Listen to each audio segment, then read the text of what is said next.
চিন্তা করবেন না, এই সময়গুলো কেটে যাবে।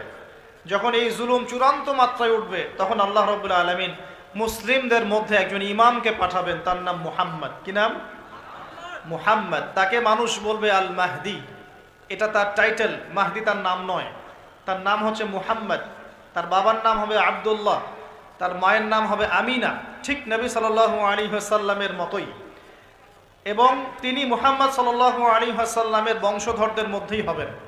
মাহাদি চট্টগ্রাম থেকে বের হবে না, মাহাদি বুয়েট থেকে বের হবে না।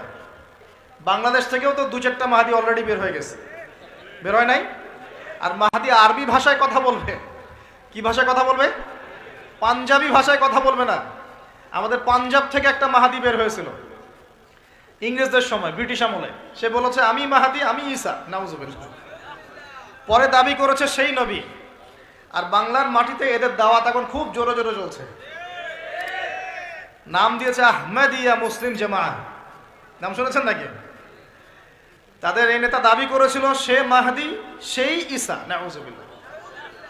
তো মাহদি আরবি ভাষায় কথা বলবে ভাই, আর মাহদি হবেন আরব মায়ের সন্তান, পাঞ্জাবি মায়ের সন্তান না। পাঞ্জাবি ভাষায় কথা বলবে না, বাংলা ভাষায় কথা বলবে না। তিনি মদিনা থেকে আসবেন। কোথা থেকে?